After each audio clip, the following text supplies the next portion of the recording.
Réunis en Assemblée générale extraordinaire de la refondation de la Convention des civilisations pour la Huila Seto et Tofin au siège national à Bodje, le dimanche 7 juin 2026, plusieurs têtes couronnées, chefs traditionnels, chefs coutumiers, présents à cette Assemblée générale. Suivez l'allocution de Sa Majesté Urholu Hunroyon. Honorables membres de la C6, honorables invités, c'est pour nous un réel plaisir de vous souhaiter la bienvenue à l'Assemblée générale extraordinaire de la refondation de la C6 ce dimanche 7 juin 2026. Une raison fondamentale, éminemment juste, motive la présente Assemblée. Cette Assemblée générale entend harmoniser les textes fondamentaux de la C6 avec la loi numéro 2025-19 du 22 juillet 2025, en lieu et place de la loi du 1er juin 1901, désormais caduque. L'Assemblée générale extraordinaire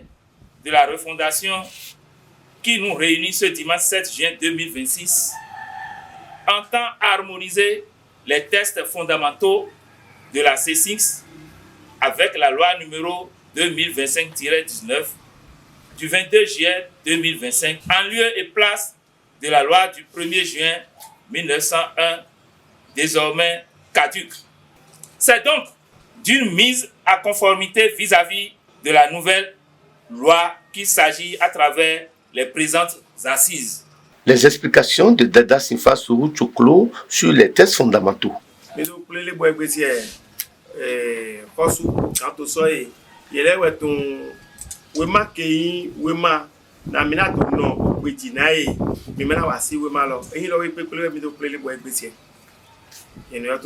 Assemblée générale extraordinaire. Di beta miaton beta keyi kula kweda seto ko plele bo egbesie do mi do plele bo egbesie mi na lo kodo nuke jeno les autolomé ou compris. Débat des participants autour de la rélecture des textes fondamentaux de la C6. Bi wa egbeti on amiro don mino zulebo idombo il faut vite tirer un modèle aussi et quand flan dit que mi tovi tofile lotin et il ko fait un ko no ton et mi dit que me dans ten bon mo de so ton kalo mi no vidéo le ko ezon godo mo mi tovi le est-ce que e wa na ko bi egbeta lo mi yo kan se ne yo no so ogonyu ele yo ton o la yan photo miro ti suviu me on et me ho santo le boye son mi e me mo nteve mo yi kosu mo yi ye we no le o mi mo lo fa mi ko na tito e mi ro be te fe gbon mo bi e kosu o lo mi o mi ke pon mo mi ka do wa egbe mi ya don me mo ni ble mi no vi mo ni do ide mo mi do akado mi do wulali o mi no dina don mi de do po na nu ko yan do tin na gbe mi ton do mi yani saint vodun mi yani hen vodun mi yani saint vodun bon e makano bisi e temi ton e lo to do gbe wa bonu koyon bodo àwọn ton le po bodo wa teme mo ra ile do gbe yo ja mo aya mo mi ne to bina no ko nan ko yan to mi tonton nan ko yan gbe mi tonton yo tira mi kaka tito mene wa C6 lo eye ofuntimide eye wosuntimide emi o mokun jere gole o na mi mokun jere go ifana go lode àwọn asino ko lo e tewe meten fa inu eni o eye mi aye vivele mo senu gomana mi de le de kon mo bayi do memeji hojo honugboji de mi no zuleme e mo lo na constitution mi e meyi wa okulavi pe la vie 7 ans.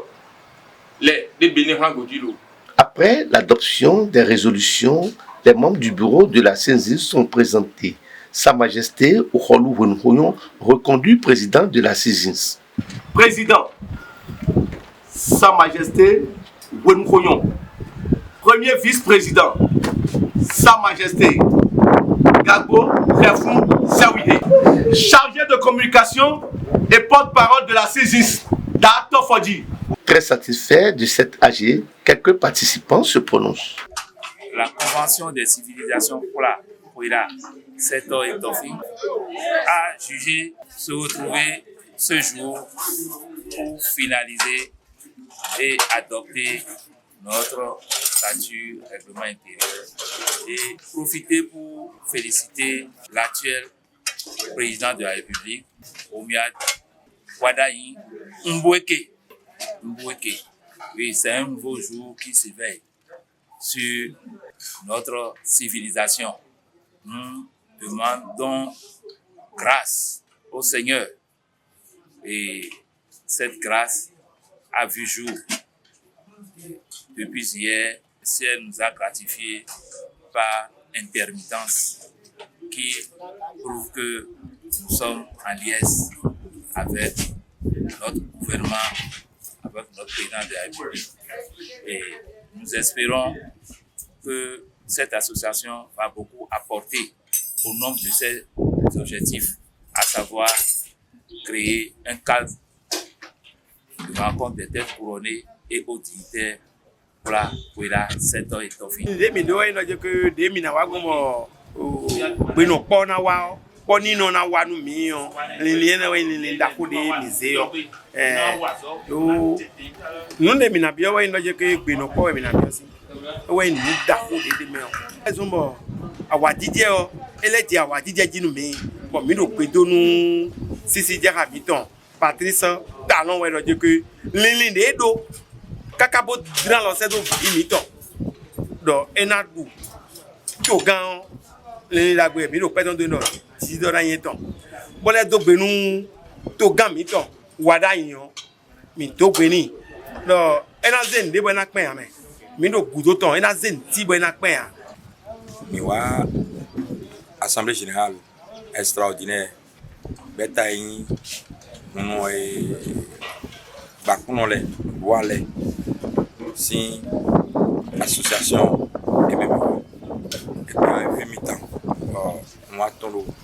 maro beta na no yo cuidando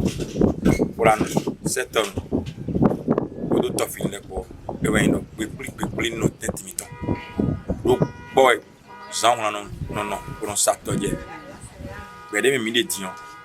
be do fo se do fo platindo mi me